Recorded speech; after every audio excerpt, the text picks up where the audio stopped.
Narayanganj city কর্পোরেশনের সাবেক mayor ও জেলা আওয়ামী লীগের সিনিয়র সহসভাপতি সেলিনা হায়াৎ আইবিকে সিদ্ধিরগঞ্জের পোশাক কর্মী মিনারুল ইসলাম হত্যা মামলায় 2 দিনের রিমান্ড মঞ্জুর করেছে আদালত।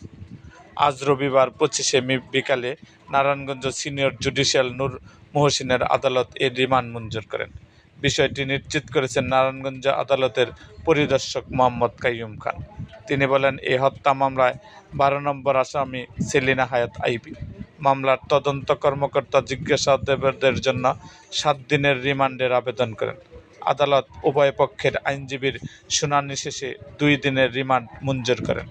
এ সময় আইবি গাজীপুর কাশিমপুর মহিলা কারাগার থেকে কারা কর্তৃপক্ষের সহায়তায় ভার্চুয়ালি আদালতে উপস্থিত ছিলেন।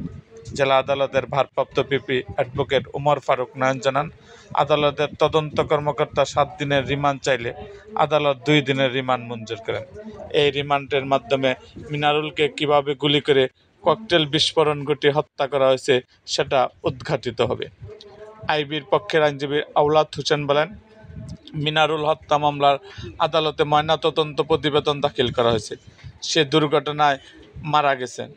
এই মামলায় আইবিকে উদ্দেশ্য প্রণোদিতভাবে সাবেক মেয়রকে জড়ানো হয়েছে।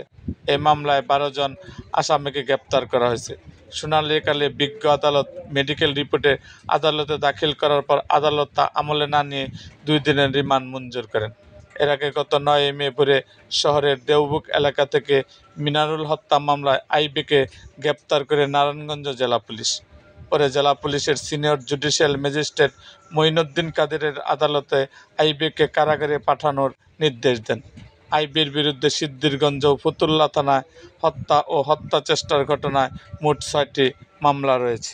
এরকম আরও ভিডিও পেতে এবং রাজনৈতিক অঙ্গনের নানা ঘটনা ও ইতিহাস জানতে আমাদের মুক্তাগাছার ইতিহাস মিডিয়া ইউটিউব চ্যানেলটিকে সাবস্ক্রাইব করুন এবং পাশে থাকা বেল আইকনটি বাজিয়ে দিন।